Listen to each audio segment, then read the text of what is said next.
How's it going, my sinners? My name is Sinikle, and welcome back to yet another Umineko. So, if you have not watched the previous episodes, I advise you go do so by clicking the link down in the description below, because that will bring you to my playlist of my past videos regarding Umineko. But, without further ado, let's just go ahead and jump right back on in to where we last left off. And without... George, let me speak. Thank you. Without spoiling myself, I went ahead and checked where we are regarding how close we are to the ending of episode 2, and we're probably, depending on how long each next videos are, we probably have 2 to 4 videos left of this. So yeah, look forward to that, and enjoy. それが真相だというのかい？はい。私たちは見たままのことをお話ししています。George folded his arms and started mumbling again. Mumbling. Did I say numbling? I think I did. Mumbling again. And the kitchen was once again wrapped in a long silence. ジョージ様がにわかには信じられない気持ちも私はよくわかります。何しろこの目で確かに見たはずの私ですらあれが何だったのかわからなくなる。私は確かに見た。そして取っ組み合いまでしたはずなんです。Hell yeah, you pinned that bitch down. Oh yeah. なのにあれが全部幻だったような気すらする。なるほどね。あのローザおばさんに詳しく話せないわけだ。No shit, she would just start fucking shooting and pointing the gun and just... No way she would believe in that shit. Oh my lord. 今の話を本当にしてたら、もっと面倒なトラブルになっていただろうね。Yeah, because in my mind, she would just fucking aim the gun and start blasting for that ridiculous story. But it's true, man. It's all true. なるほど。源氏さんが随分冷静な対応をしていたのが分かりました。Hell yeah. He's always composed. Oh yeah. 私にそれを説明するだけの力があればよかったのですが。Dude, you know how to kick ass. Even though you're, what, in your 50s or something? I don't know how old you are, but damn, you know how to kick ass. George had not actually seen it. And even when pressed to believe, he just couldn't imagine it. It was only natural. Because even the people who had actually seen it had given up asking themselves what it was. 話を少し巻き戻すよ。シャノンはカノン君が偽物かもしれないと思った時、クモの巣を取ってきたと言ったね。Yeah, what was that about? Like, is their weakness spiders, or does that have to regard to the personal fears of whoever they're, I guess, in this term, possessing, I guess? I don't know, it's weird. What was that? どうしてそんなことを？ Yeah, can you explain, please? そうだ。それは私も思っていました。I mean, I'm afraid of spiders, so I guess it's only natural that others are afraid too, but someone that's like Kennen-kun, I didn't think he was afraid of spiders or something like どう that. してクモの巣だったんです？ Spider webs, rather. 前に熊沢さんに聞いたことがあるんです。Eh? 大昔の六軒島には悪霊が住んでいて、そのクモの巣を恐れたって。That is the stupidest thing I've ever heard. What? Hey. それでクモの巣を魔除けと尊んで大切にしたという昔話があるんだそうです。So in this case, it's like a holy item or something. Like what? I don't know. Okay, whatever. それでその土佐に how you sprung to that conclusion, like, immediately in that situation and went and gone and get a handkerchief full of spider webs baffles the fucking logic out of me. But okay, yeah, sure, whatever. Go ahead. 私も少し混乱していたんだと思います。 Oh, really? Because it did not show. そんな話が。熊沢はそういう昔話に詳しかったな。雲は液中ですからね。Well, yeah, sure, but still. Do they have to invade my space? Do they have to? Do they? Do they? 確かにそういう進行があってもおかしくないかもしれない。I do think they're useful for the environment and shit because they get rid of other fucking bugs that can be fucking annoying as fucking shit and shit and shit and shit. But do they have to invade my space while doing their usefulness? Do they? Do they? For those who are not aware, I have a phobia of bugs, especially spiders. So anyway, back to this. きっとその悪霊の力をあの鳥居の祠が封じ込めてたんだと思います。そして霊境が割られたのでその力が蘇って。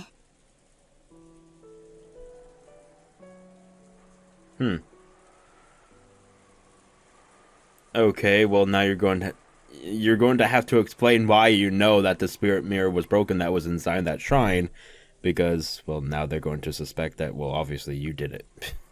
ベアトリーチェ様を蘇らせる力となってしまったに違いないのです。私が心の弱かった私があんな大それたことをしなければ。 Oh, okay, so you just outright did it yourself. Okay, thank you, Shannon, thank you.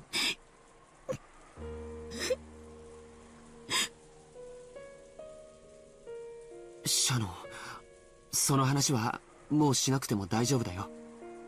僕は君を責めたりなんかしない。Well, here's the thing. If she didn't do that, then your parents would probably be alive. I'm just saying.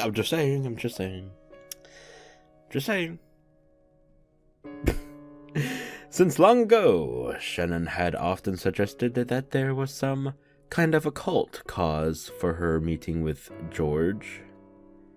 After listening to her, George had grown to think that she was being a typical girl, associating love with fate, chance, and miracles. He did think that smashing the spirit mirror offered at the I don't know how this is pronounced. Tori? Shrine was taking it a bit far. But he'd laughed it off and forgiven her, thinking of it as just a prank that showed how serious she was about her relationship with him. Just breaking a mirror in some musty shrine would have changed the fate of our meeting. And it would never cause any curse. He tried to cheer her up, saying it was only a musty mirror covered in dust. I don't know, man. ベアトリーチェ様という霊のような存在がいるという話はこの島に勤めるようになってからたくさんの同僚に聞かされました。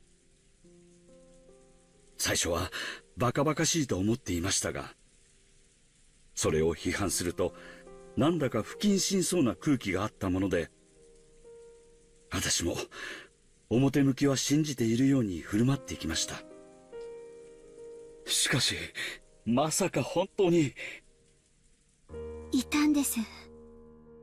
ベアトリーチェ様はずっとこのお屋敷におられたんです。でもベアトリーチェ様は力を失っておられて、私たちの前に姿を現すことができなかったんです。ずっといた。私たちが見えなかっただけなんです。源氏さんの意見を聞きたいです。私には何も意見はありません。一つだけ申し上げたいのは、私たちはあの時ここに5人いた。そしてカノンが勝手口から帰ってきたと思った。そして使用人室に運び、何かが起こって南條先生と熊沢が帰らぬ人となってしまった。それだけです。私たちは見たものをすでに全て説明しました。それを見ていないジョージ様に信じろというのはとても無理な話だと理解しています。信じられるわけがない。あれは間違いなくカノンさんだと思った。でもあいつがベッドから起き上がって、そうこんな風にしながら胸の傷をまさぐり始めた時、こいつはカノンさんじゃない、誰か別の存在なんだと直感しました。ジョージ様にはわからないでしょう。よく知っていると思っていた人物が実は別人であることをさらけ出した瞬間の恐ろしさというものは、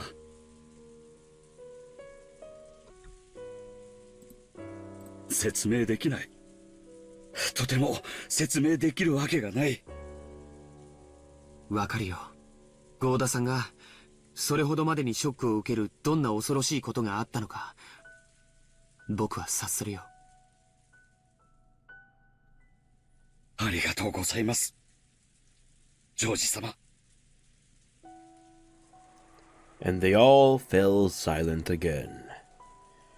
Shannon kept crying no matter how many times she was consoled, thinking that listening to the witch's sweet whispers and breaking the spirit mirror on that day had been the mistake that ruined everything.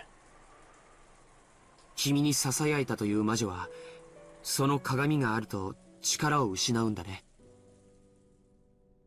少し説明してくれた気がしますが、よく覚えていません。あの鏡があると力が出せないというようなことを言っていたと思います。君が割ったというその鏡はどうしたの？覚えていません。多分割ったまま立ち去りましたから、そのままそこに残ってたでしょう。ということは、岩礁が雷で撃たれて消えたとかいう時に海の底か。まあ拾って接着剤で貼り付けたところでご利益は戻らないだろうけどね。私は本当になんてことを。ごめん、失言したよ。He didn't know if Shannon breaking that mirror really had started all of this. Though the servants didn't blame Shannon, they all seemed to believe that her actions had been the root cause. But even now, George wasn't able to go that far. All this talk about witches and evil spirits just sounded fake to him, even though he was trying to be open-minded. Even so, he listened seriously to Shannon's story, trying to find a hint that might relieve at least a little of the pain in her heart. God damn. そういえばその鳥居にあったものとは違うでしょうが、奥様がお守りとして霊鏡をお持ちになっていると聞いたことがあります。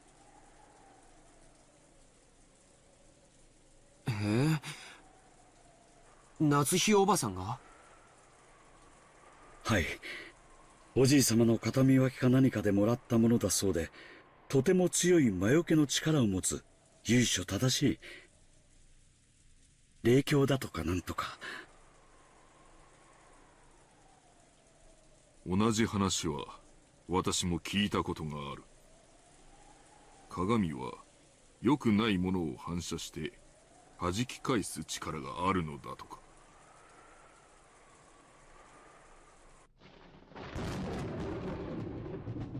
その霊境があれば魔女のベアトリーチェに対抗できるかな。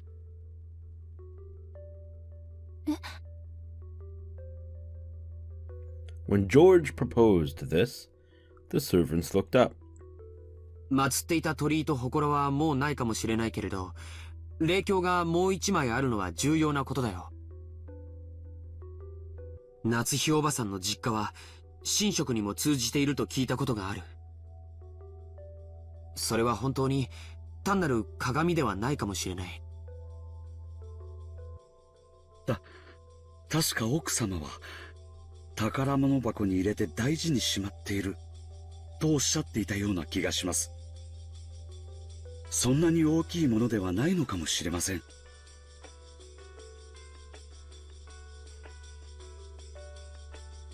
Why does the music... God damn! The soundtrack for this game, man! Damn! Ah, it's so good! No, that's not what I wanted. Options.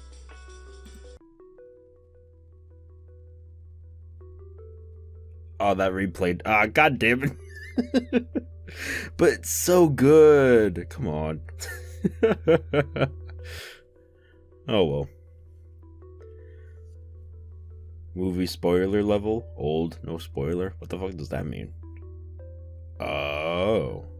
Play PlayStation 3 spoiler movies, play non-spoiler movies. Oh. Well, I'm not gonna do that, obviously. I don't know if it's gonna drown out their voices, but I just wanted to hear the music. Anyway. 大きさの問題ではなかったと思います。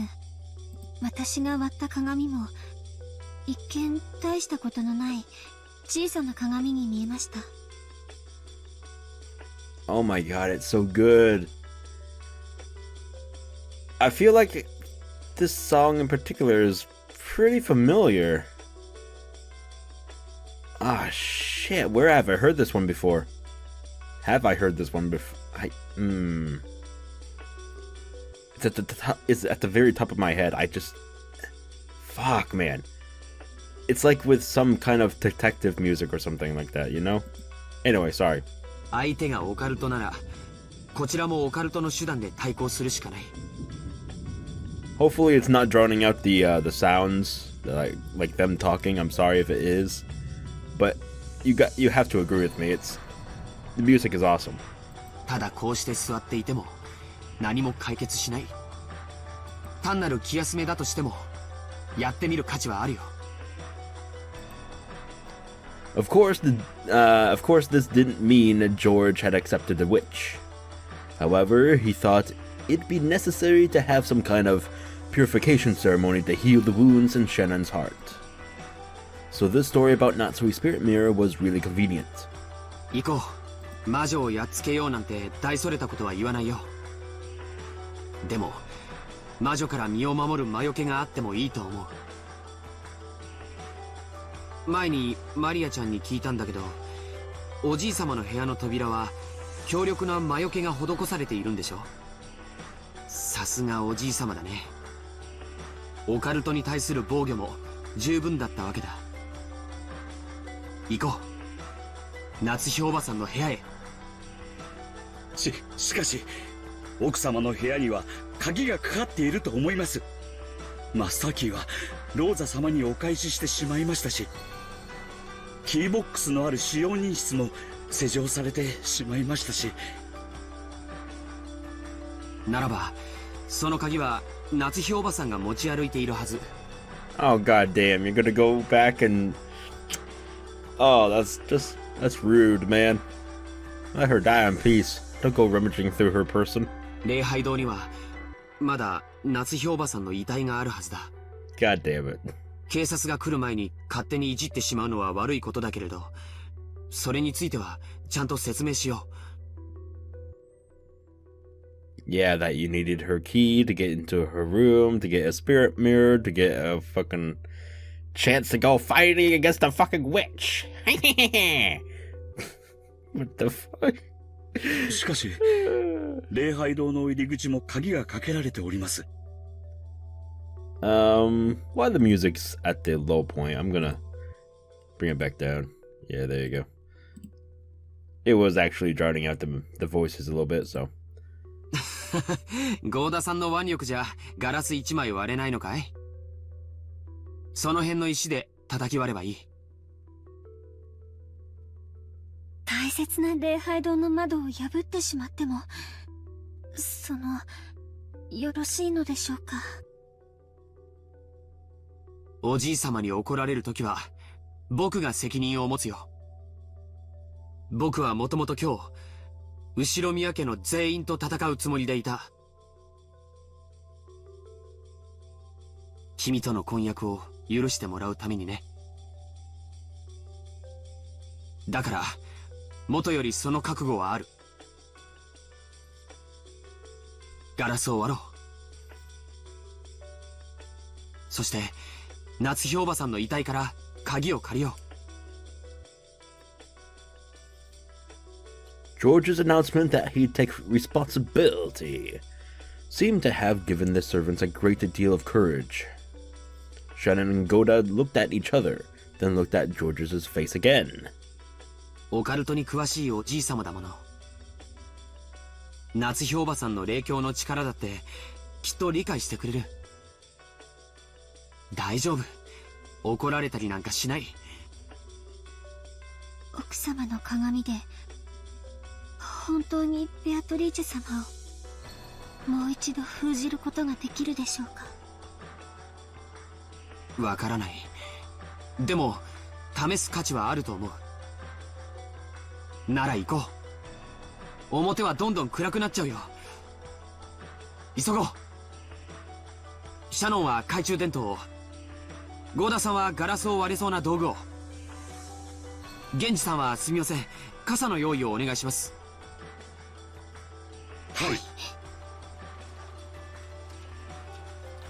The servants who had been rejected by Rosa gained a new master and started to move. George, who was normally calm and gentle, was now radiating dignity. Hell yeah. Shannon checked the emergency flashlights, just in case she changed the batteries. Goda was testing several heavy-looking cooking tools. Normally a highly praised chef like him wouldn't want to use them for something other than, well, their intended purposes. But now he was frantic to fulfill the orders of the one he accepted as his master. After some worrying, he took a large, thick-feeling frying pan.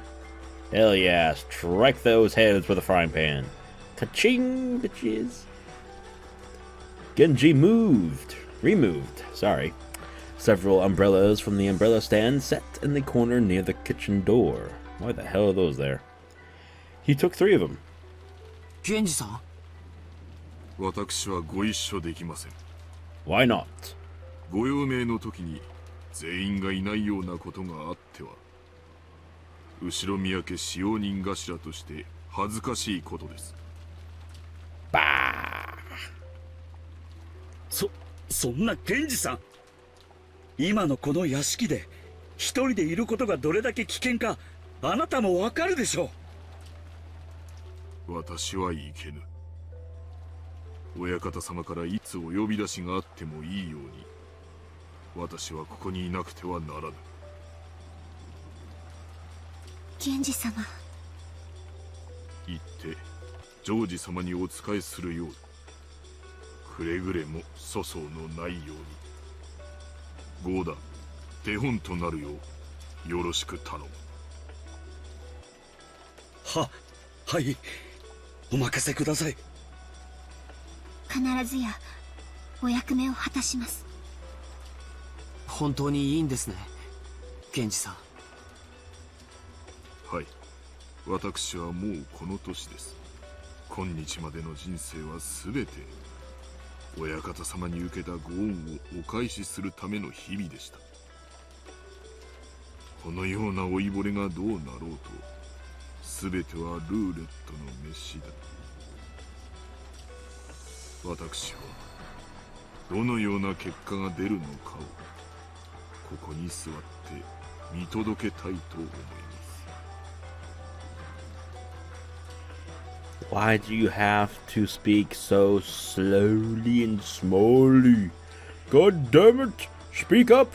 High voice! Come on, do it! So low in the volume, goddamn!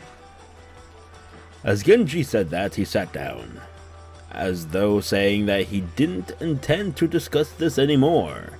His gaze fell to the chessboard that he'd played Nanjo on. When George saw this, he decided to leave Genji there. 行こう、みんな。Alright, suit yourself, boy. 今は少し風もおとなしいみたいだ。When George took an umbrella and dashed down the hallway, Shannon and Goda chased after him, each holding a tool.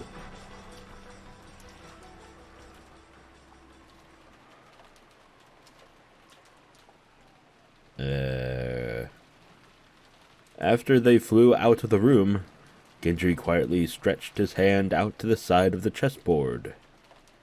He softly pulled something there towards himself, covering it with his palm. Genji killed his breathing even more than before. As he did, something flashed gold. From inside, an ice pail set on the counter. A small gold butterfly appeared, softly and silently.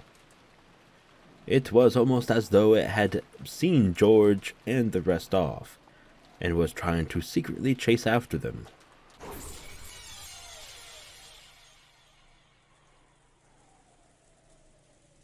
It happened in an instant.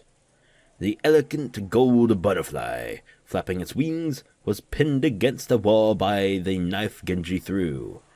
Just like a butterfly in a bug collection. Oh, I know what it's referring to. Alright, never mind. After the gold butterfly beats its wings several times, looking like it was in pain, it accepted the fact that it couldn't break free, became fine gold powder and smoke, and disappeared as though it had melted into water.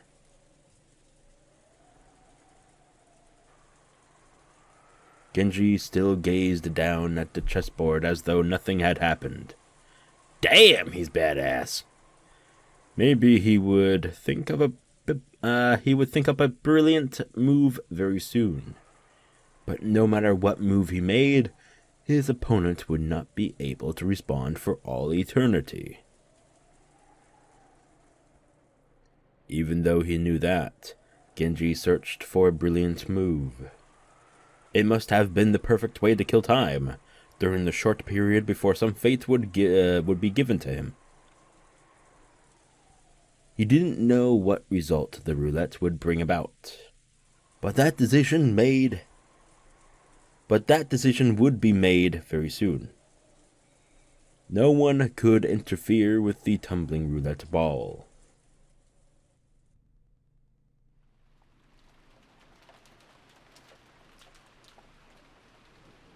The door to the parlor was not only locked, but blocked with a barricade made of sofas and the like. Because of that, Aunt Rosa seemed to suspect that any suspicious person approaching would break in through the window. Sitting on a one-person sofa, her back to the door, she continued to hold onto her gun. I didn't know what was what anymore. And even though my body and mind were worn out, I played with Maria as she wanted. Maria had said it. Beatrice was testing us to see if we could solve the epitaph of the gold. So we had to try and figure out this riddle. In the beginning, I was a little interested and tried to solve it, but I didn't even have a clue where to start in this weird text. I didn't doubt that there was some riddle hidden there, but I seriously doubted I'd be able to suddenly leap to an answer. In the middle part of the epitaph, there were the lines going from the 1st to the 10th twilight, telling us to journey to the Golden Land. On the 1st twilight, offer the 6 chosen by the key as sacrifices. On the 2nd twilight, those who remain shall tear apart the 2 who are close. It was obvious that this hinted at the first 6 murders that had already occurred in the chapel, and Chisuka and Kinniku's murders. If this was being followed, we still had to be prepared for 5 more people to be killed. On the 4th twilight, gouged a head and kill. On the 5th twilight, gouged a chest and kill.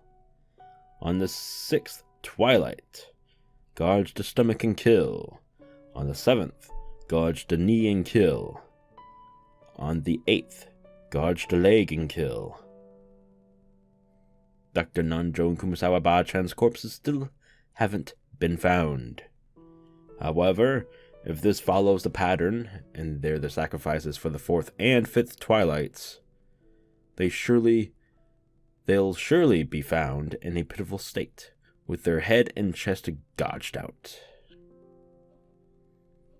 So, can we expect that 3 more of us will be gouged in the stomach, knee, and leg and killed? Oh god, those 3 are gonna be Goda, George, and Shannon. Because, well, they're in a group of 3 right now, right? Ah, fantastic. Who will it be? I looked around the room, noticing that there were 3 people here, but how should I put it? My emotions seemed paralyzed. Strangely, I didn't feel frightened. As I leaned against the sofa with the top part of my body gazing up at the ceiling, Maria noticed. Apparently, she felt I was slacking off in my riddle solving. She got mad at me for not taking this seriously enough. なあ、マリア。ベアトリーチェは確か、これを解いたらどうするって言ってたんだっけ？ I'm sure the witch wrote in her letter that she'd give up on collecting interest, or something abstract like that. I optimistically took that to mean she'd give up on killing the whole family. But was it really written with that meaning? For some reason, I couldn't convince myself that solving the riddle would really save me. I feel like maybe, even if we do solve it, we'll just be doing what the culprit wants, and it'll all be a wasted effort. そんなことはない。この碑文が解けたら、ベアとの儀式はおしまいになる。だからもうそれ以上、誰も死ななくなる。本当にか？そういうルールを奴が提示してるだけだろ？この謎を解けば、多分、じいさまの隠し黄金のありかがわかるんだろ？奴は、きっとそれを狙って。狙わないよ。なんでそう断言できるんだよ。黄金は最初からベアとのものだもん。自分のものを狙ったりなんかしない。じゃあ、どうしてベアとは俺たちにこんな大ヒントを授けてくれたんだ？というか、どうしてこんなゲームじみたことを仕掛けてきたんだ？魔法にはリスクが必要なの。リスク？よく意味がわかんねえな。Okay, so it will be them next. Alright, got it. See, if it's risk, then Shannon, George, and Goda are taking a huge-ass risk of going out there right now, right? So it's them that's going to be next. Fantastic. Alright. 例えばマラソン。完走すれば誰でももらえるメダルと、一番になった人しかもらえないメダルって同じ価値だと思う？思わねえぜ。つまりなんだよ。結局、奴は遊んでるってことなのか？わざとこっちにチャンスを与えるようなことをして。違う。それがね、魔法というものなの。どんな大きな魔法にも絶対にリスクや弱点があるの。ないといけないの。魔法って言われるとピンとこねえが、ギャンブルだって考えれば少しは理解できるな。でかく失う覚悟がなきゃ、でかくは勝てない。そして、勝ち目の薄いギャンブルであればあるほど、配当はでかくなる。その通りだよ。だからベアトは儀式のリスクをちゃんとみんなに説明したの。だからこの謎を解けばちゃんと儀式は中断される。だってそれを約束違反したらリスクにならない。これを解けば、奴は本当に約束を守るのか？花は枯れるのにどうして美しいの？造花は見分けがつかないほど精巧でもどうして美しくないの？人間は死を賭すから奇跡が起こせる。不死の人間がいたとして、その人物に何の奇跡も起こせる道理はない。私たちも人生も魔女も儀式も、私たちはリスクを負わなければ何も成し遂げられないの。謎が解けたらどうするんだ？ピンポーンって鳴らして挙手して、回答を魔女に伝えて答え合わせをするのか？それは知らない。でも解けばきっと自動的に儀式は終わる。マリアは詳しいな。そいつはみんなベアトリーチェに習ったのか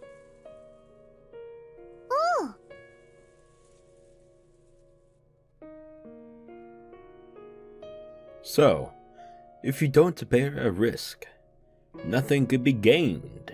Is that it?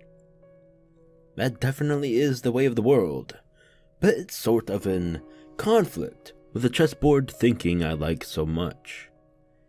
At least when making moves in chess, players grope for the best move, always trying to avoid risk and hoping for an adventurous turn of events. They don't trust the chance, like in gambling. That's right, there's no room for gambling in an intellectual game. And yet, this person called Beatrice has created such an outrageous crime. Or maybe a ceremony. While purposefully imposing conditions for her own loss and announcing them to us. In chess, you always play your best move. So by putting yourself in your opponent's position, you can predict their next move. However, we can't be sure that Beatrice's moves are always the best moves possible. I thought she was probably making us focus on the epitaph to fool us in some way, speaking in riddles. But according to Maria, that alone was impossible. She said this was a genuine risk that the witch had taken, and therefore proof that this was a formal ceremony for magic. I can't understand this witch called Beatrice. If she's committing this chain of murders with some goal in mind, why did she go to all the trouble of exposing the conditions for her defeat? No matter how I spin the chessboard around and think from my opponent's perspective, I can't understand why'd she give up if this riddle is solved? Isn't it almost as though Beatrice doesn't care whether she wins or loses? Of course, chessboard reasoning won't work against an opponent like that. I don't understand. I don't understand. What is Beatrice after that's making her carry out this crime? If she just wants to massacre us all, she could have done it quietly without this whole crazy setup. There was no need for that kind-hearted advance notice, all this self-aware closed room stuff, or any of the rest. It's all overacting. I've got no clue what it means. Will I be unable to understand anything? As long as I keep thinking of Beatrice as a greedy human culprit.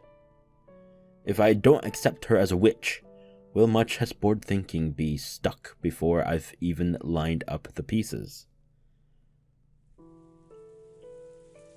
If she really is a witch, and everything Maria said is true, then there's only one thing for us to do. The theory building and discord and searching for the culprit has all been pointless. We should have all gathered in a dining hall, combining our knowledge to solve the riddle. By combining the knowledge of that many people, we might have been able to grasp at least a thread of the answer. The greedy humans, each desiring to gain something over their opponents, were getting offered up as sacrifices one by one, without gathering their knowledge together. In the end, did the humans get what they deserved? They thought they were using their brains, but they were actually thinking only of their greedy selves. In the end, chessboard theory is a thinking technique where you project yourself on your opponent. So greedy people see their greedy selves inside their opponents. I looked lazily at Aunt Rosa. She was probably tired from being under all this tension the whole time. She couldn't sleep, but she kept staring vaguely at some point off in the space. Aunt Rosa had announced that we couldn't trust anyone who hadn't been killed. Aunt Rosa's chessboard thinking saw herself inside her opponent. In other words, maybe Aunt Rosa was an isolated woman, unable to trust anyone and unable to let her guard down. Long ago, I think I heard a bit about it from my dad. Aunt Rosa was originally a very obedient child, but her age was too far separated from the other siblings, and they often made conflicting demands of her during their confrontations. Thanks to this, she had undergone a lot of psychologically harsh experiences in her youth.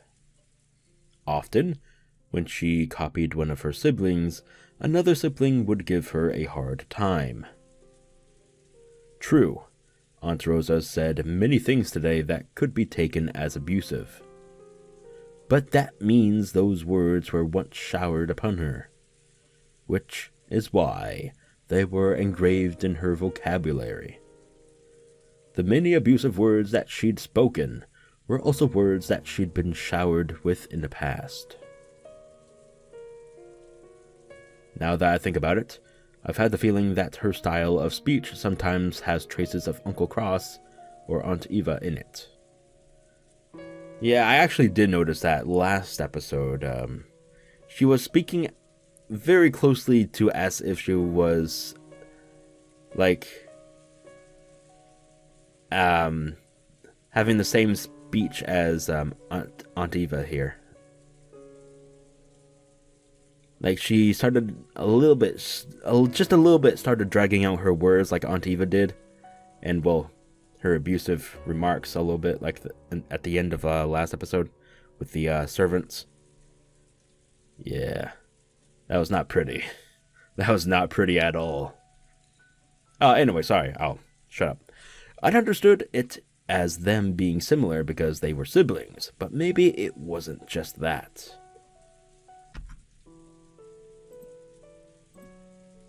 For the first time, I truly sympathized with Aunt Rosa, whom I'd always assumed was just quiet and gentle. Then what about Maria? Maria's been making a certain claim for a while now. If we can solve the riddle the witch displayed it to us, the ceremony will be halted, and we'll definitely be saved. And I think she also said that Beatrice will never break a promise. But this is Maria we're talking about. She herself never breaks promises, and she has the most innocent heart. So she believes Beatrice also won't break her promises. She's able to believe that. But isn't that just an image of Beatrice in Maria's mind? There's no proof that the real Beatrice always keeps her promises, right? Oh. わらわは約束は守る。碑文の謎を解けば、黄金鏡へ至ることができるだろう。さすれば、儀式は終わる。それ以上誰も死にはせぬ。お前みたいな外道の極みが、ルールを遵守するってのかよ。わらわが、残忍で卑劣で外道であることを否定はせぬ。だが、わらわは魔女だ。魔法を使う。魔法を使うには、守らねばならぬルールがある。わらわは魔女だからこそ、それをないがしろにできぬのだ。それだけは信じるがよい。これだけめちゃくちゃやってきて、それでもルールだけは信じろってのかよ。わらわはたぶらかしはする。もちろん人も騙す。人間と変わらぬ。だが、約束として口にしたことを保護にしたことは一度もない。人間はどうか、約束を必ず守るのか？ Unfortunately, not always. 約束を守ろうなんてキャッチフレーズがある以上、ちゃんと履行されてるかどうかは疑わしいな。 True. わらわから見れば、人間の方がよっぽど利己的で外道な存在よ。I won't deny that. 人間の約束ほど疑わしいものはない。わらわも時に人間と契約するが、くだらない願い一つ叶えるのに、どれほど厳重に取り決めをするか想像もつくまい。少しでも隙があると、連中はすぐに、叶える願いの数を100に増やせとか、小さな豆粒に変身してみろとか言い出す。親父によく言われたぜ。契約書ほど怖えもんはねえって。よく読まずにハンコを押すやつは、骨の髄まで喋られて当然だって言ってたぜ。悪徳で荒稼ぎしてやがったんだな。AKA, always read contracts and always read the fine print. 察しろ。人は生まれながらに詐欺を知りはせぬ。Damn, these two are actually having an intellectual talk. Kinda nice. Instead of chewing at each other apart like earlier. Damn, not bad. どこかで被った。だから覚えた。押し付け合わずにはいられぬ人の世の罪か。はて、どこの魔女に聞いたやら。まあいい。そなたが思っているほど、わらわも無慈悲ではないぞ。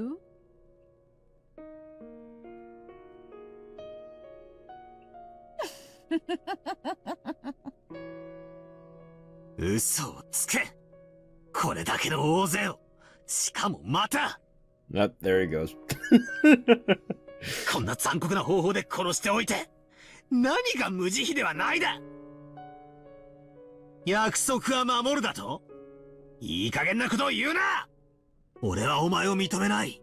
断じて。それを譲らないことだけが、お前への抵抗だと俺は信じてる。なるほど。永遠の苛波であるのは、わらわに対しても同じであるというわけか。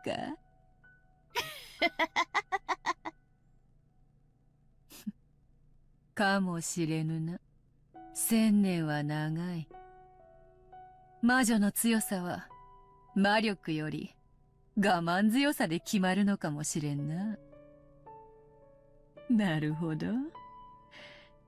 ベルン教の恐ろしさもうなずける。Oh shit. Finally speaking of Lady Byrne, huh? Alright. 何をわけのわかんねえ話をブツブツ言ってやがる。No, Battler. I would listen to her. God damn it. さっさと永遠の苛波とやらを続けろよ。Oh yes, let's go back to whatever this was.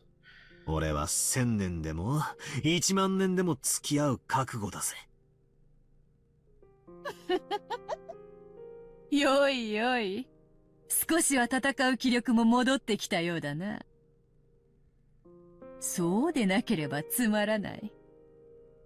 ほら、対戦ゲームでもよくあるだろう？乱入したけど、相手があまりに弱くて拍子抜けで、わざと負けて最終ラウンドまで延長させて、最後に本気でフルボッコにすることとかって、あるだろう？例えの意味がわかんねえよ。ワインと同じよ。よく熟成させねば輝かぬ。お前は、それに耐えられるワインだ。わらわがじっくり熟成させてやる。そなたを、わらわの優雅な時間を彩る最高の美酒に育て上げてやるぞ。だから、この程度で屈服などするな。わらわを引き続き否定してくれよ。何しろわらわは、そなたが認めぬ限り、儚き幻想に過ぎぬのだから。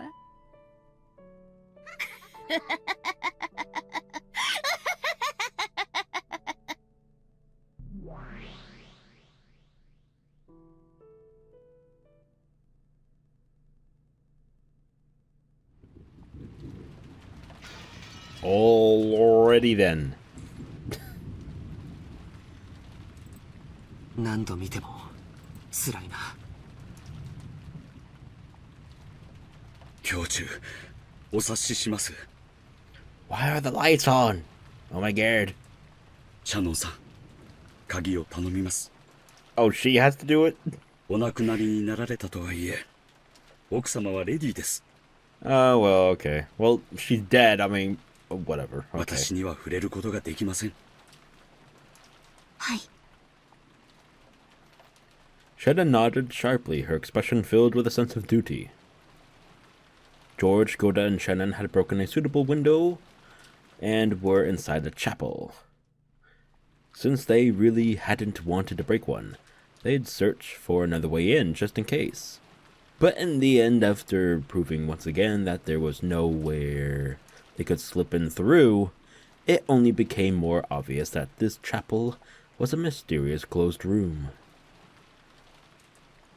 Inside the chapel, time had stopped ever since the last time they'd left it. Even George wasn't able to approach that gruesome Halloween party again. It was only natural. It reminded him again of the sadness of losing both parents at once. And Goda, thinking of the possibility that those corpses might have changed in some horrible way now that half a day had passed, didn't want to let George get near them. Shannon followed Goda's instructions and approached the party table. Normally, Shannon might have resented having another dirty job forced on her, but now she could truly understand Goda's mental state. Even though Goda was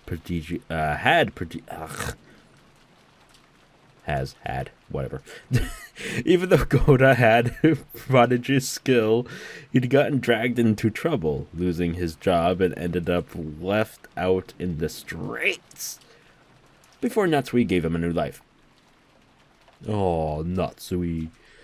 Though it had been just a casual employment decision for Natsui, Goda must have thought it a turning point in his fate.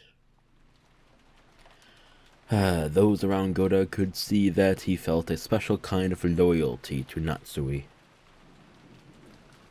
So he probably didn't want to lose that feeling, even after her death.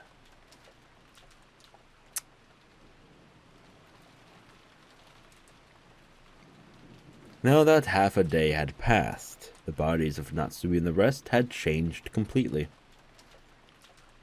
Oh, god damn it, why? This is gross, man. Damn. Small bugs sniffling out of the smell of death had started to gather. It really wasn't something you'd want to look at directly. 奥様、失礼いたします。 Because of her long experience as a servant, Shannon had an idea of which pocket Natsui kept the key to her room in. It would probably be this pocket. Her guess didn't fail her. Just by touching the outside of the pocket, she was immediately able to feel it. ありました。奥様の部屋の鍵です。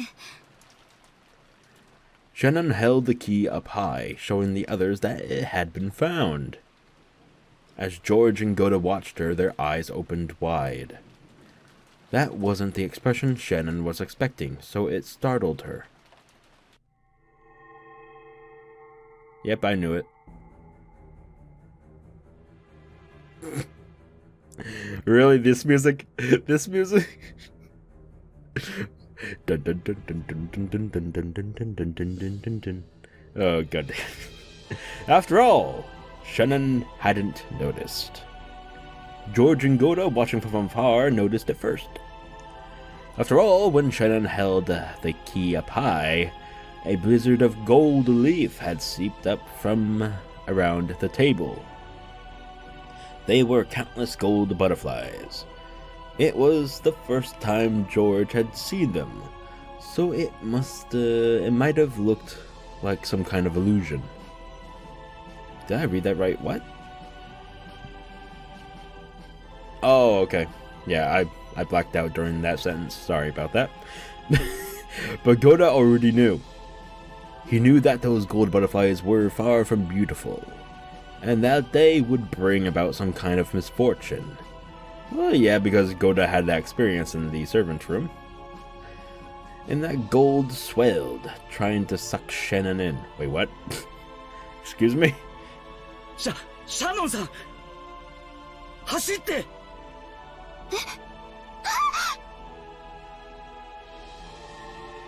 Shannon also realized that gold butterflies were trying to swallow her up.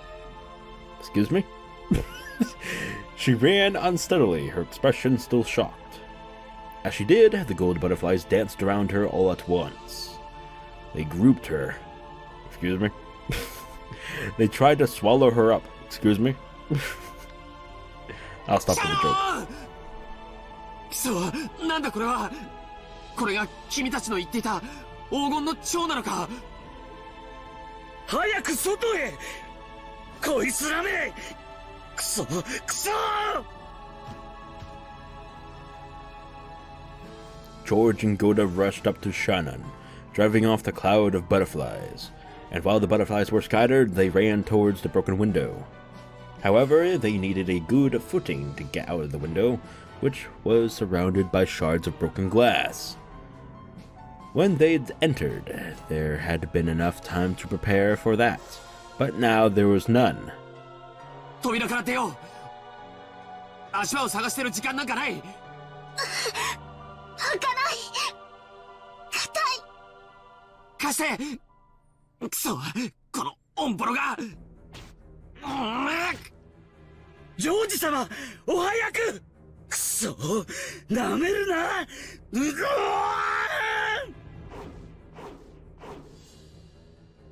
Godo took off his jacket, swinging it around and scattering the group of butterflies. But saying he was outnumbered would be a real understatement. It was doubtful that it even brought them a short amount of time. George struggled with a broken handle. Its age showed, and it didn't turn well. I can't leave it to strength. It needs the right angle, or there's some trick to it. ジョージ様、くそー、この化け物どもが。At that moment, Godo saw it. He was seen by it. In other words, their eyes met. On top of the party table, no, with the stained glass behind it, floating, laughing, was the figure of the witch. He saw the figure of the laughing witch in the center of the golden whirlwind, with the gold butterflies fluttering about at the ready. ベアトリーチェ。 It should have been Godo's first meeting with her, but he knew her at a glance. Just like the other servants had said, this was certainly the witch of the portrait herself.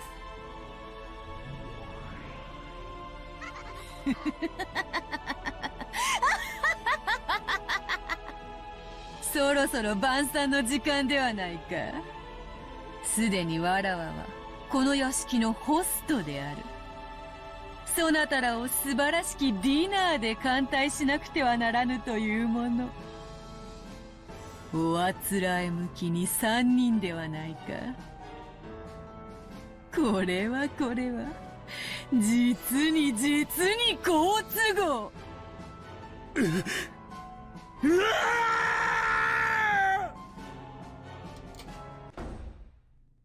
あ、開いた。ゴーダさん、早く。ベアトリーチェ様。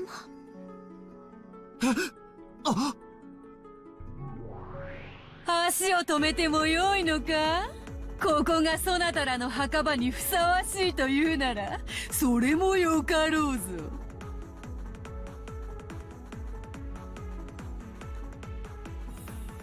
Damn, again, I have to give props to the soundtrack of this game. Damn. I like it, the beat. Hell yeah. かつての主の傍らにて死後も使えたいというその心意気はたたえようぞ。The golden whirlwind that wrapped around the witch burst.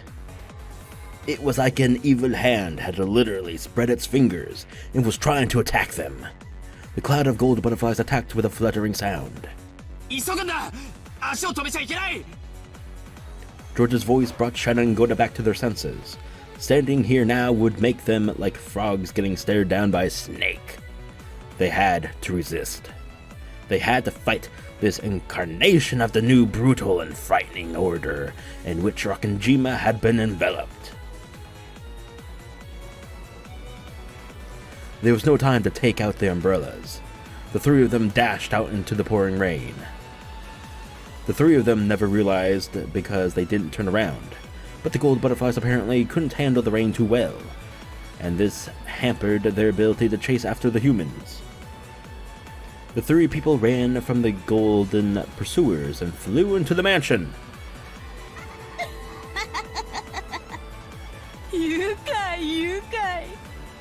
こうでなくては面白くない。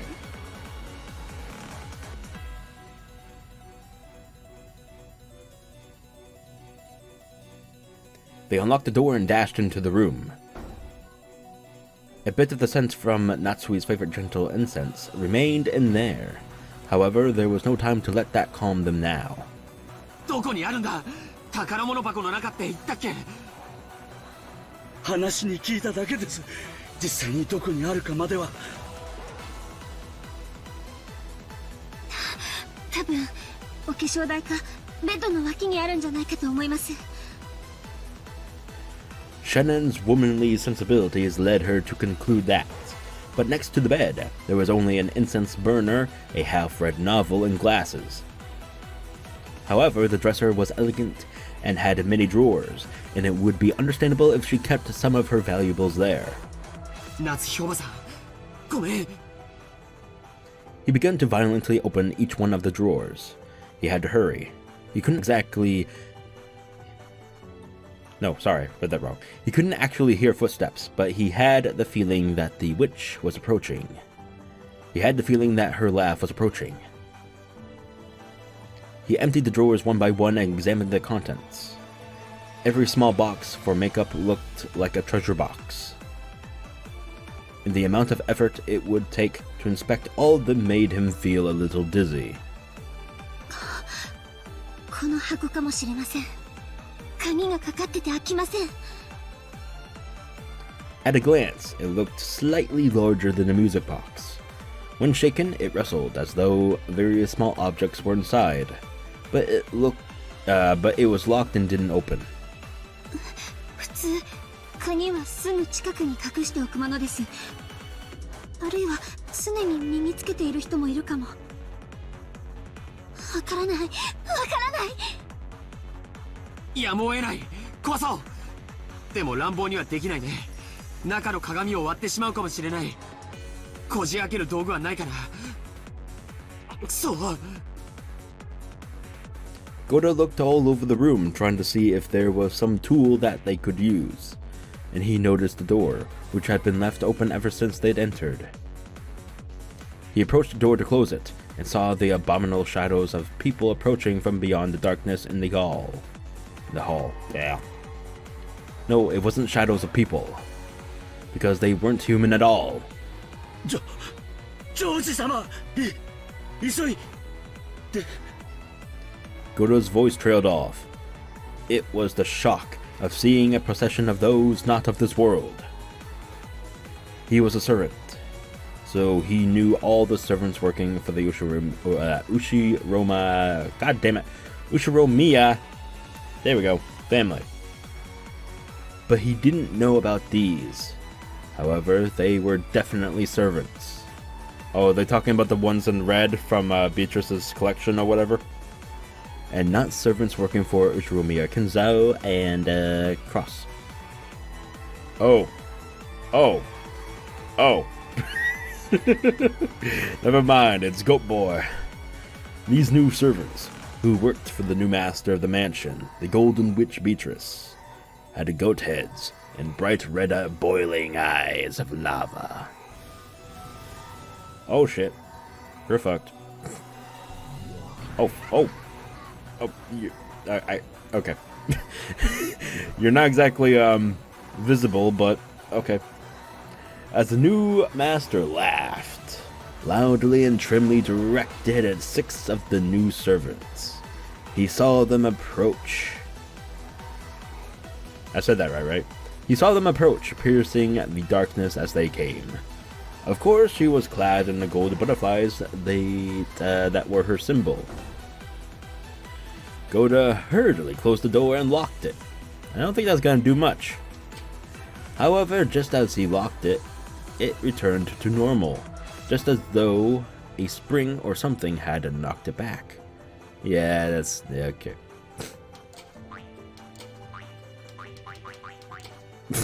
What the fuck? How can you take this? God damn it. I can't really have. I can't take this seriously if you go doing springing cartoon noises. What the fuck? Oh, whatever.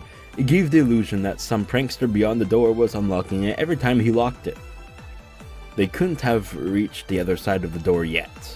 So who was doing it and how? It almost felt like playing with a broken toy.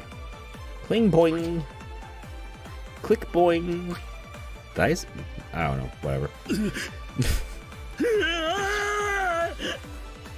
I'm trying to take this seriously, but I just want to rock out to the music, man. Damn. No shit. 閉めても開いてしまう。どうなってんだこりゃ。クソクソクソクソ。鍵がわらわを拒むと思うか。その部屋の新しき主を、その部屋の扉が拒むと思うのか。It was like the witch could see Goda's frantic effort through the door. Even now, the footsteps continued to approach. And when not just their footsteps, but even their breath could be heard, Goda gave up on the lock and slammed into the door, locking it using his own large body. ジョージ様、早く早く早く。 Yeah, you might want to hurry up on that, boy. ジョージ様、これはどうでしょう。レターオープナーか。そっちの方がいいね。貸して。万年筆じゃうまくいかない。George took it and once again dug into the crack under the lid of the treasure box. It looks like it's working. 早く早く。 Her screaming is not helping.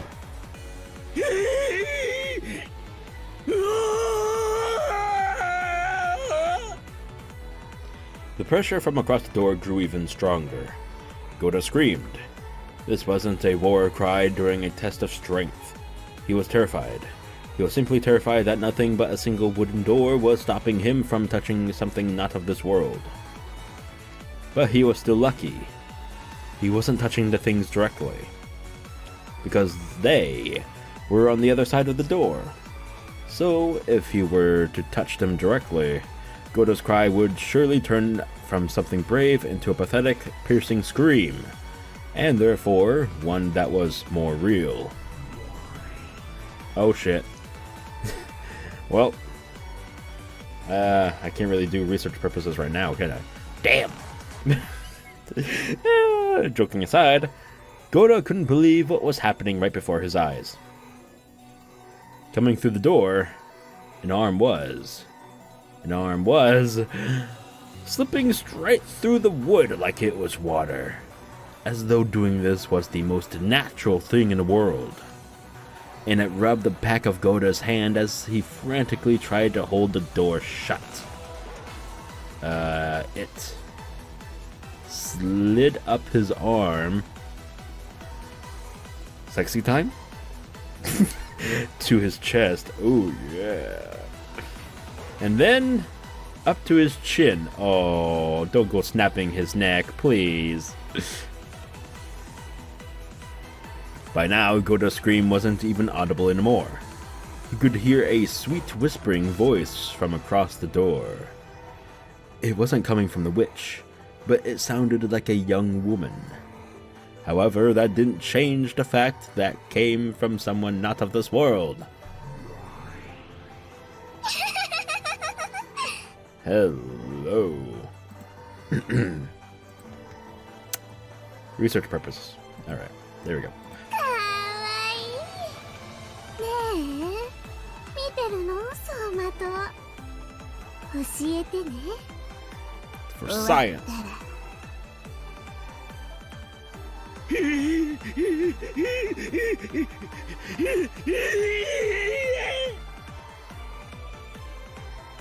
ありがとう。もう終わってるのね。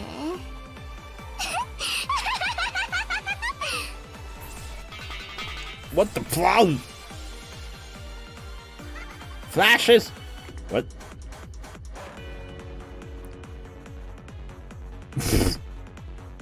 Excuse me? That lewd arm burst. Sure. Then they heard the sound of something jumping around the room at an incredible speed. They didn't know what it was. Incredibly fast, small, like steel or maybe a beetle. When it buried itself right in the center of Goda's chest and stopped. they realized it for the first time, that its true form was something like a steak with a strange design on it. Goto's large body shook, bent backwards, and fell over. As it did, the door opened softly, even though no one was pushing it, welcoming the new master of this room. It looked almost as though the door itself had accepted her.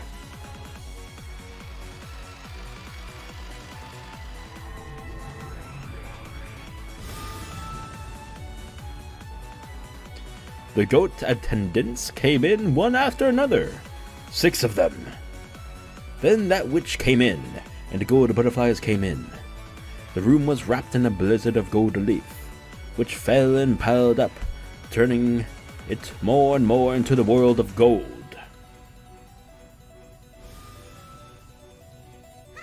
Shannon, ルーレットはそなたとジョージを選んだ。解放の日に感謝せよ。未練はあるまい？ないよな。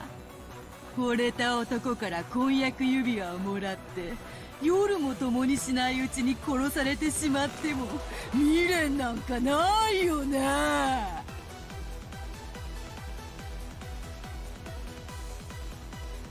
女の幸せを教えてもらいたかったんだろう。 Wait, what? ああ、シャーノン、ダメダメ。垂れてるぜ。お前の口元から未練が。だらだら垂れてんのが見えるぜ。シャーノン。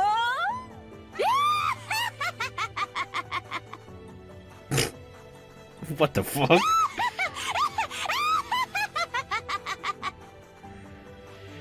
I'm sorry, but that fucking laugh. Jesus Christ. It was the sound of the lid to the treasure box breaking open. When George turned it over, accessories, charms, various small objects that Natsui had treasured when she was a girl fell out. Mixed in with that was a pouch that stood out from the rest. He picked it up and was immediately sure this was it. 見つけた。これだ。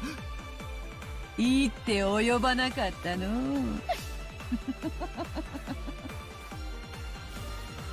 死ね！くそ！ All at once, the gold butterflies attacked George, who was hurriedly trying to remove the contents of the pouch. Oh.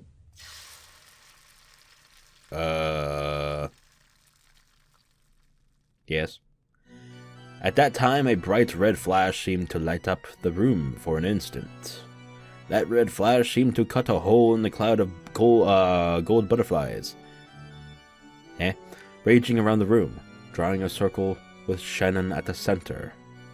So the resulting scene looked truly divine, almost as though a single streak of light had cut through the clouds of this world of gold. George, who was curled in a ball trying to protect himself from the group of butterflies, didn't have a clue what was going on. Excuse the fuck out of me, what is this? What the fuck is this shit? Excuse me?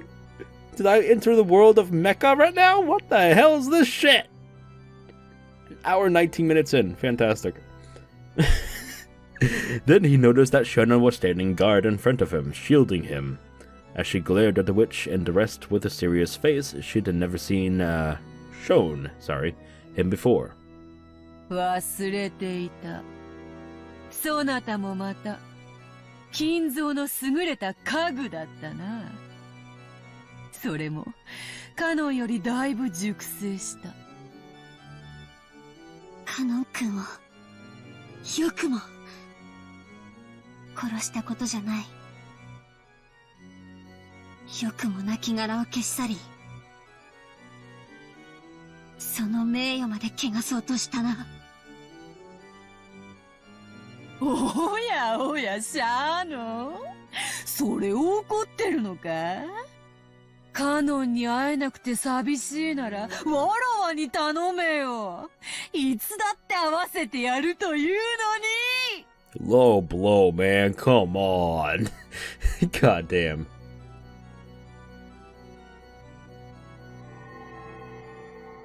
Don't do it. God damn it. When the witch snapped her fingers, one of the 6 goat attendants glittered gold and changed into cannon. It was definitely a sight to make one doubt their eyes. It was definitely Cannon's face. However, in their eyes, the glint of Cannon's integrity was nowhere to be seen. They were the hazy eyes of furniture that only obeyed the orders of the witch. George couldn't understand. God damn it. George couldn't understand the scene right before his eyes, and he finally understood why Goda and the rest had been unable to talk about what they'd seen in the servant room. 楽しいですか？ああ、楽しいぞ。There's a problem. She's not forefront. She's still in the back. No! 死が引き裂いた二人を再会させるのはいつだって楽しい。死で引き裂いて一度、合わせて二度、もう一度引き裂いて三度楽しめるのだからな。さあ、カノ。姉と遊んでやりなさい。Don't put it like that, please. もし痛めつけられたら、思いっきり苦悶の表情を浮かべてやるといい。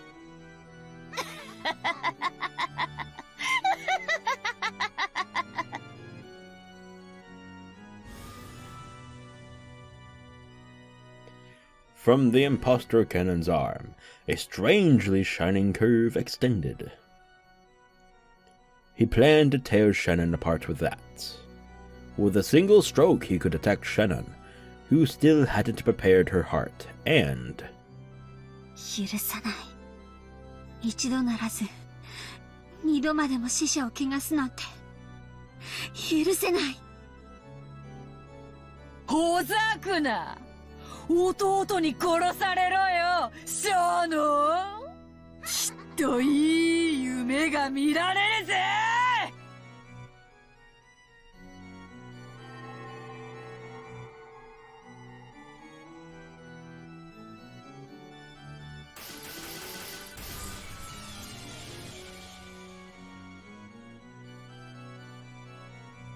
The impostor cannon certainly seemed to lunge at Shannon, drawing several purple curves. But when he flew at her, it was as though some kind of invisible wall had been placed in front of her. The wall repelled the impostor, leaving a bright red ripple on its surface. No, it didn't repel him. It smashed him. Excuse me? It knocked him back, turning him into golden dust, into little bits, scattering him.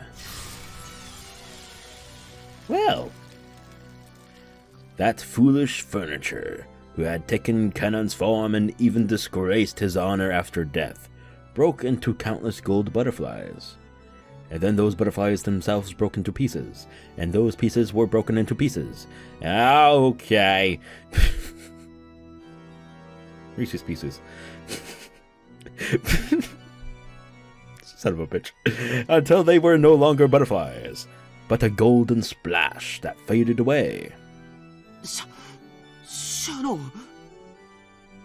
ジョージさんはそこから動かないでください。中心軸をずらしたくない。Excuse me? Those are mecha terms. これは驚いた。 The fuck is this shit? 虫一匹殺せない面をしてこれだけの力を見せたか。 Hell yeah. なるほど。霊境がそなたに力を貸しているというのか。しかしその霊境の本当の力を引き出すには準備も時間も足りないな。そのどちらもわらわは与えはせぬ。Why are they white now? Why? Why? The spirit mirror George gripped had let out a divine glow, displaying a strength powerful enough not to submit to wicked forces. But that glow was no match for the witch's sinister nature. これだから家具は怖い。予期せずしてタンスの角にぶつける足の小指のような気持ちよ。Ow. Please stop saying that. God damn こ it. れだから家具は怖い。家具が、家具私は家具じゃない。そして、あなたを今はとても哀れに思う。何？ほう。1000年の魔女に100年も至らぬ家具が今何と言ったか。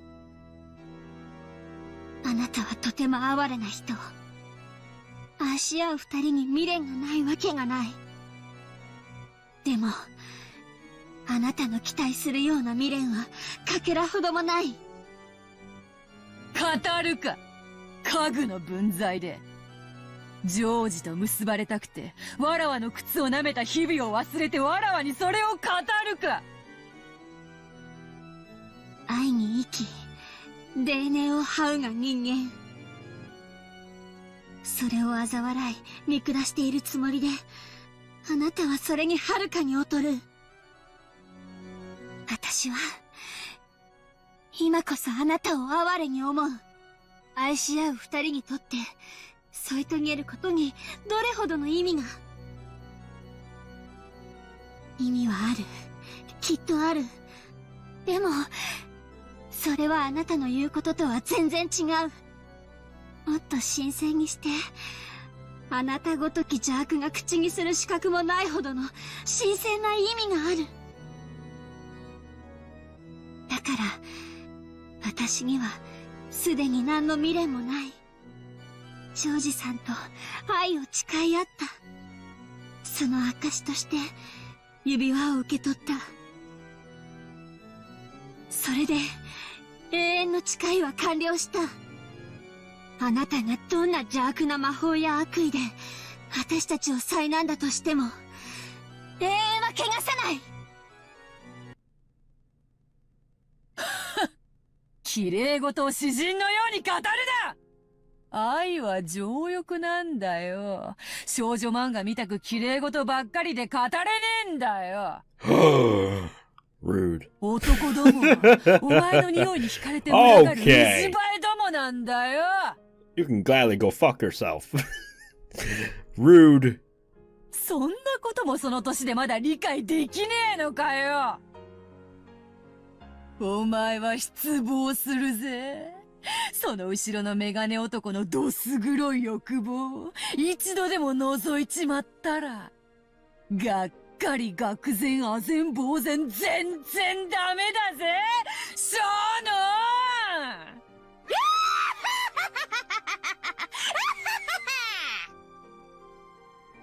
ああ、もういいや、語るな家具が。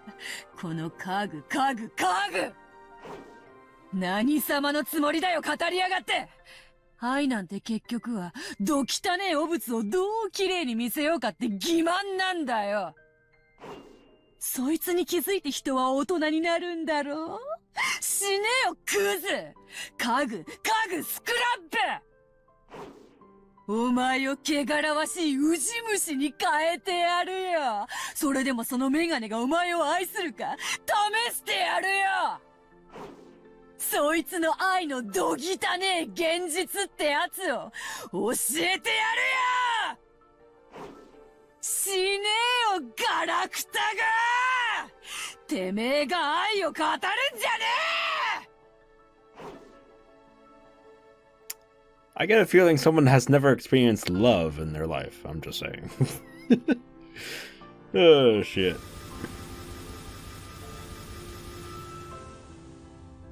Well, that didn't work. The invisible column of light, with Shannon at the center, started to have bright red ripples drawn all over it at once. The wall did its best to withstand the unseeable malice that tried to corrode in on them from all directions. なんだよそれは。抵抗してるつもりかよ。 Why can't you touch her? Why can't you get at her? Come on, you can do it. 安っぽいんだよ。薄っぺらいんだよ。お前の綺麗事と同じなんだよ。見せかけだけの薄っぺら。見たくないものをベールで覆って隠してるだけなんだよ。まだわかんないのかよ。だから家具なんだよ。家具。ほらほらほらほらほら削られてるぜ。カリカリコリコリガリガリゴリゴリなんて薄くて情けないんだよ。What the fuck? お前のその薄っぺらな抵抗に比べたら、パルミチャーノレッチアーノの方がまだ削るのに苦労がいるぜ。Man, the references are weird.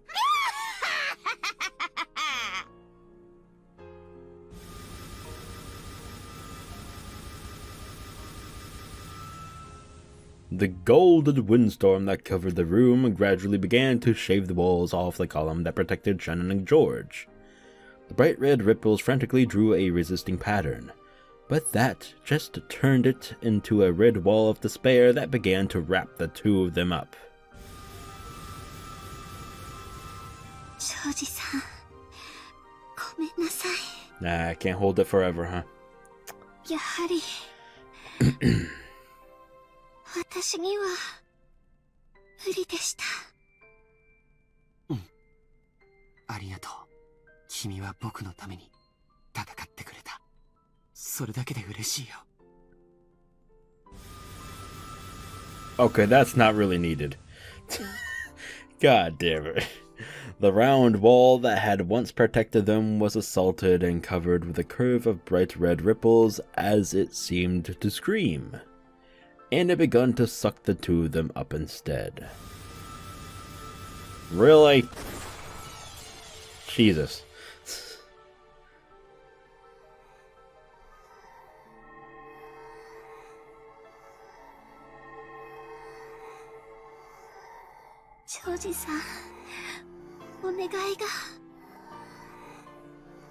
Shannon grasped George's hand behind her, so George hugged her shoulders just as strongly. なんだい。最後に愛してるって聞かせてください。ああ、さよう。僕は君を永遠に。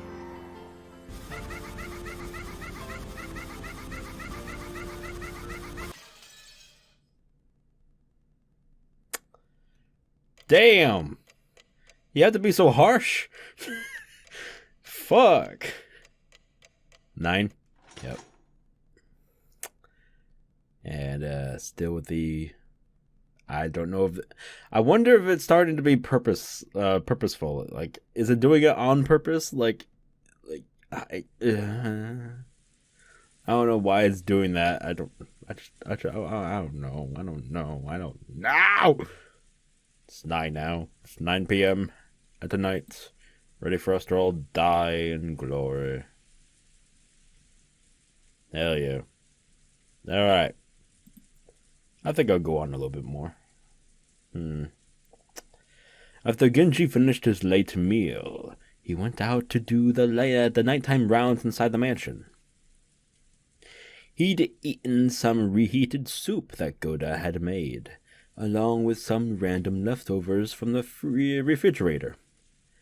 Those were all things Goda had made himself, and were, of course, delicious. He had half-heartedly gone to ask Rosa and the servants, yep, they're still alive, and the others what they would do for dinner. But he'd been yelled at by a voice telling him that the canned food they had would be enough, and the door wasn't even opened for him. So, ironically, the servant Genji was able to eat a more delicious meal. But why was it that Genji wasn't afraid to do the rounds all by himself? Even though all of those crimes had been committed, and many people had already met a brutal end.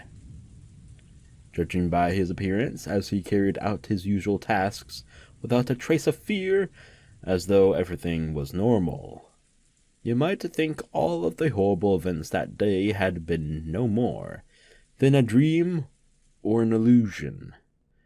He was taking a philosophic view, or had he just accepted his fate? Genji must have considered it a virtue that, when the fate had awaited him, was unavoidable. He carried out his duty systematically until the last moment. The depths of his heart would probably remain hidden for all eternity, unless he spoke of them himself. He had returned his master key to Rosa, so the places he could reach were extremely limited. All he could do was walk around the hallways, checking to make sure all the windows were closed. That probably made his rounds go a lot faster than usual. Oh, what the fuck? Isn't that the door to the boiler room?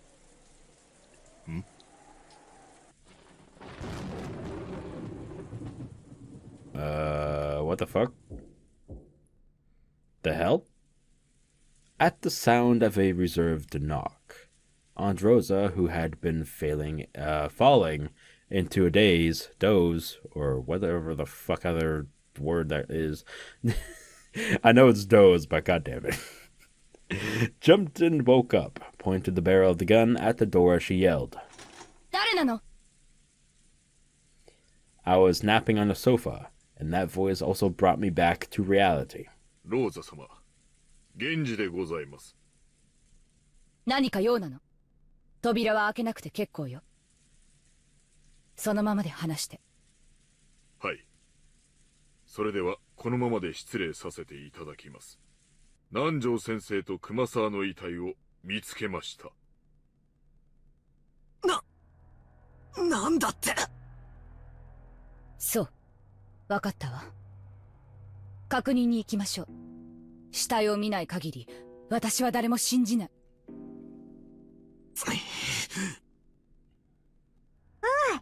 大丈夫だよ、バトラー。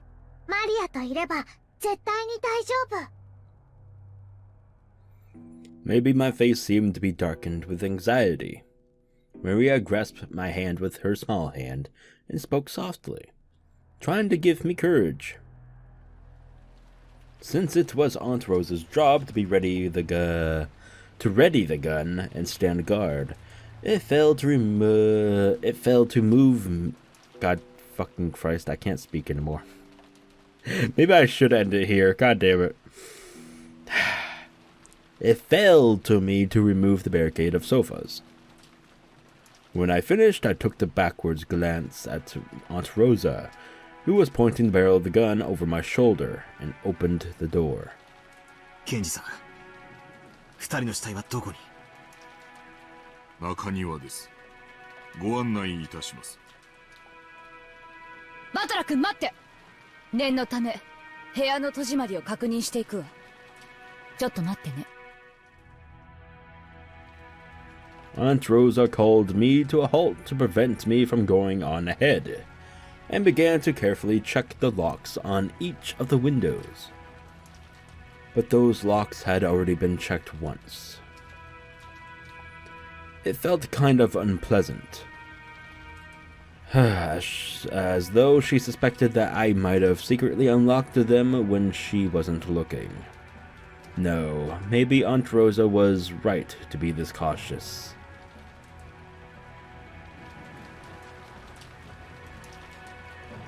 Though it was called a courtyard, it wasn't really a pretty place you could take a walk in, like the Rose Garden. On the contrary, since it was surrounded by the mansion on all sides, it made you feel a little uncomfortable, as though it was telling you that there would be no escape from this mansion no matter where you tried to run.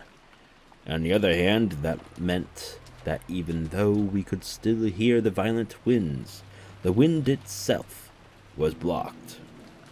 Genji-san held out an umbrella, but Aunt Rosa ignored him. She was probably hinting that the gun took 2 hands, and it would be dangerous if she took the umbrella. We didn't need Genji-san pointing for us to notice. Right in the center of the courtyard, we could see where Dr. Nanjo and Kumasawa-san lay. Aunt Rosa entered the courtyard without even opening the umbrella.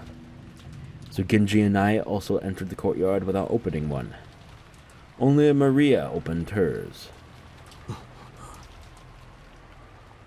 Maria, これはあれだな。おお、第7の番と第8の番だね。なるほど。確かに源氏さんたちが言っていたように2人の首にはひどい傷があるわね。すごく鋭利な、まるで日本刀か何かで切ったかのようにすっぱりね。Those gaping wounds on their necks definitely made me want to avert my eyes. But after seeing that Halloween party in the chapel... Oh god. Ugh, my throat. What the fuck was that? Oof. Sorry, that was unsightly.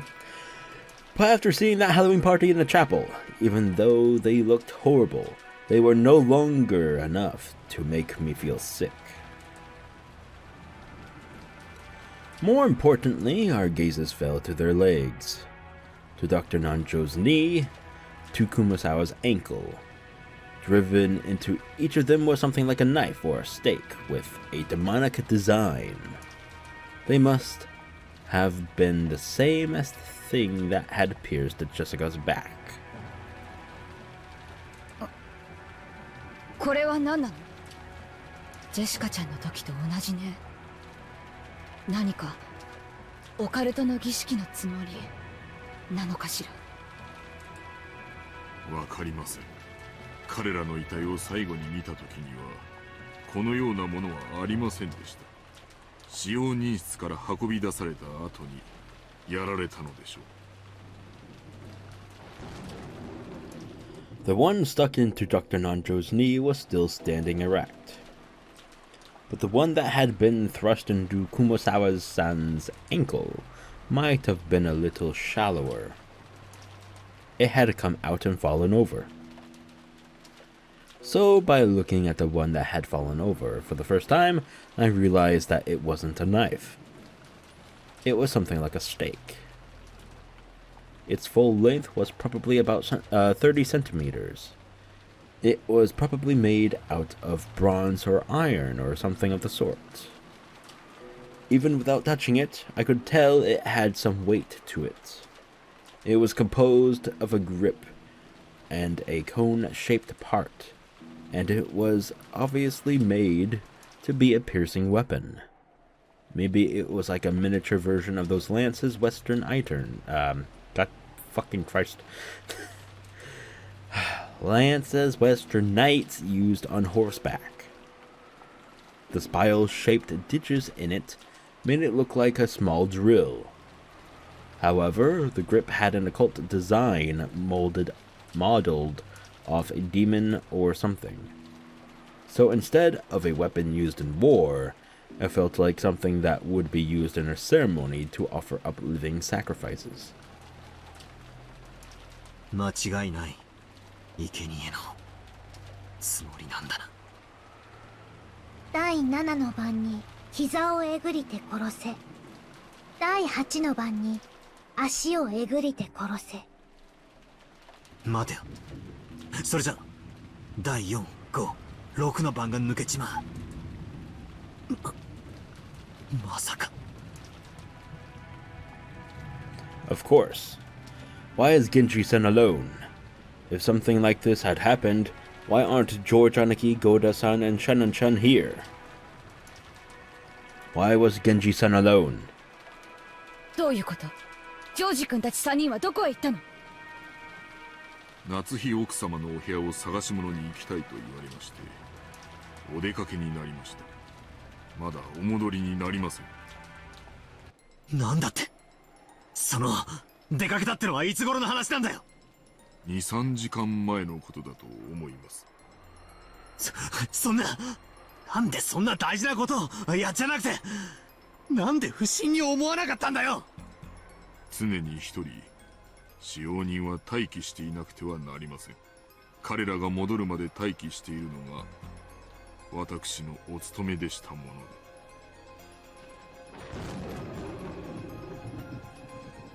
Was Genji-san really this much of a robot? This is bad. This is bad. This is really bad. Dr. Nanjo and Kumasawa-san were killed like this, which means that 3 people have already been killed.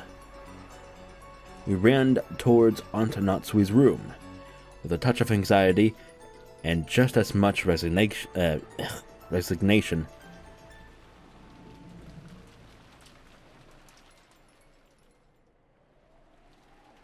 Before we even saw the inside of Aunt Natsui's room, we were forced to resign ourselves to a certain fact.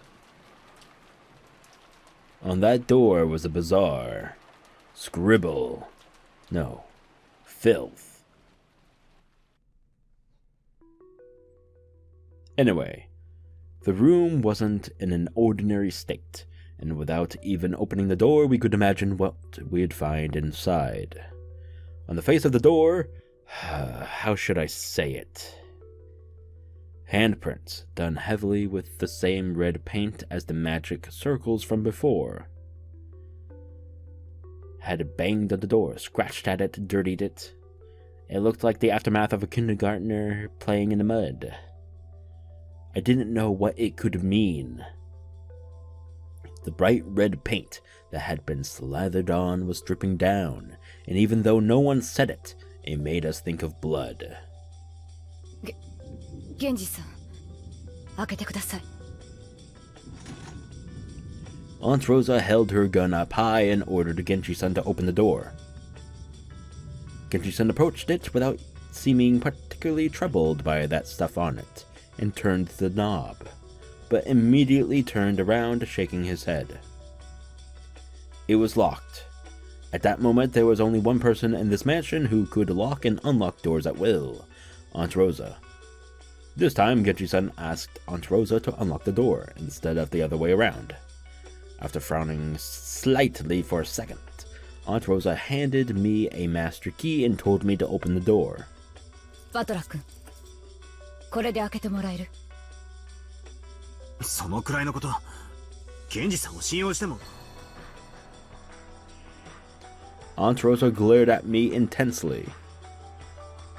Getting into a fight here would only make the mood turn even more sour.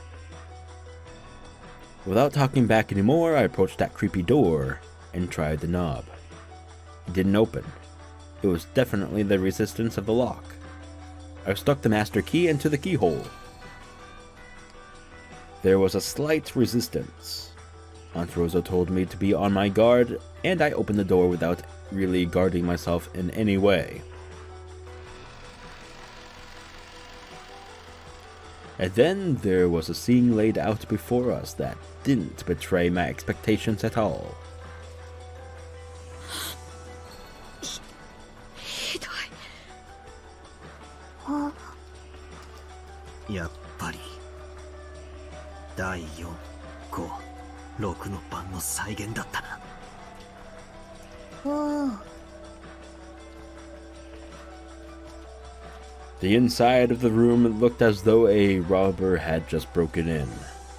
Drawers had been flung open, pulled out, and had their contents thrown about all over the place, leaving the room so cluttered you'd never believe it belonged to the methodical Aunt Natsui. But the very first thing that caught our eyes was Goda-san's corpse lying face down right in front of the door. Right in the center of his chest, almost as though it had been stuck there to finish off a vampire, was one of those demon stakes from before. Exactly how far could it have reached after being stuck that deeply into his chest? Just imagining it would make anyone's chest hurt. 胸をえぐれば第5の番だったが。おお。 Maria grabbed my hand. Her expression looked just like normal. But maybe she really was afraid of the aura in this room where the 3 corpses lay. I know, Seagull, I know! God damn it, I know! Yeah, man! And along with the... I'm sorry, I couldn't keep a straight face. Goddamn seagulls! And along the wall farthest into the room, George Haneke lay dead. This time, one of those stakes had been rammed right into the center of his stomach. Wasn't gauging the stomach the 6th twilight? What was the 7th? I don't remember. Oh shit. Wasn't gauging the stomach the 6th twilight? Shannon Chan's corpse was facing down in front of the dresser, laying in the sea of blood. Yeah, it's not pretty. Damn. Alright. Had she seen her own face at the end, in that horribly broken mirror stained with blood? Because she was lying that way, I couldn't see her face, but I could guess even without seeing it. Nearby in the sea of blood she lay in, a demon stake had fallen. Only the 4th twilight was left. Gouge ahead and kill. Maybe my heart was totally worn out and dead. Even though I knew it was wrong, I lifted her head and checked. And I confirmed that my guess had been right on the mark. There was a gaping hole in Shannon Chan's head, and the insides were dripping out. Not only that, but you could even see inside her. Fuck, man, that's... damn. After seeing that, I finally realized I was doing something wrong. I immediately averted my eyes, but by now it was probably pointless. こらバトラ君、警察が来るまでそっとしておかないとダメよ。勝手に触ってどういうつもり？せっかくの現場証拠がおかしくなっちゃったらどうするのよ。 Aunt Rosa got violently mad at me and even tugged at the back of my collar. I tottered limply and fell on my butt, gazing dimly at the ceiling. マリア、おこれで第8の番まで終わっちまったな。第9の番って何だったっけ？第9の番に魔女は蘇り、誰も生き残れはしない。そっか。これで黄金の魔女ベアトリーチェは復活するんだな。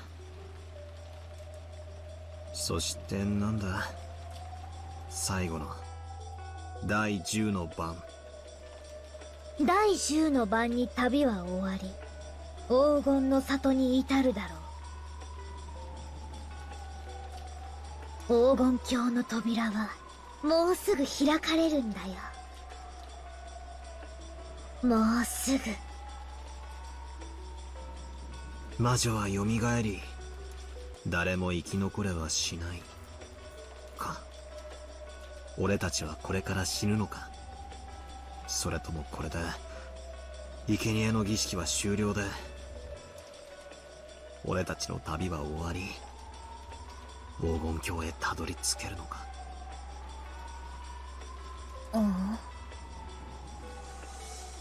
何が俺たちの旅だ。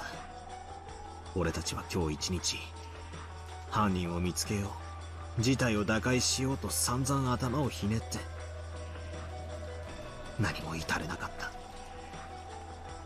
バカの考え休むに似たりってやつだ。そうさ、俺たちは今日一日ずっと憎悪と疑心暗鬼で自分を焼き焦がした。死んだ人間しか信用できないって言ってわざわざ3人の死に顔をここまで確認に来たんだぜ。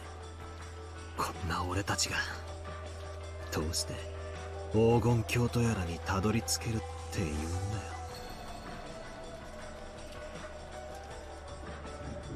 That's right. If we couldn't resolve any of our problems anyway, it would have been so much better if we'd locked ourselves up the whole time without thinking at all. Grandfather is the wisest of us all. He'd been shut up in his room since yesterday, without any contact with anyone. That was the right decision. Grandfather was the most correct of us all. 大丈夫だよバトラー。マリアといれば大丈夫。魔女はとても気まぐれで、時に面白半分に人間を殺すかもしれない恐ろしい存在だけれども。でもマリアと一緒にいれば絶対に大丈夫だから、怯えないで。ありがとな。気休めでも嬉しいぜ。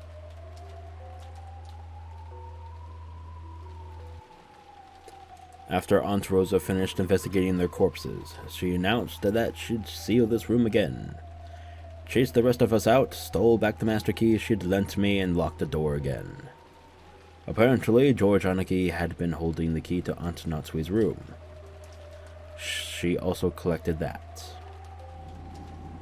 Wait a sec. She's got all of the master keys on her person. If Natsui's own key was locked up inside this room, doesn't that make it another closed room?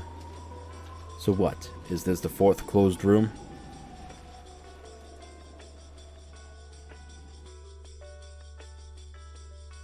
Now that the suspicions surrounding those three had been cleared, we returned to the parlor once more. I don't have a clue what's going on anymore. If only the dead are innocent and everyone alive is a wolf. That leaves only me, Aunt Rosa, Maria, and Genji-san. And besides us, there's only Grandfather and that 19th person, the guest we've seen no trace of, Beatrice. 13 people have died and 6 are left. How would a wolves and sheep puzzle with only 6 people end? Even though a puzzle that started with 19 people has been reduced to 6. I can't think of an answer.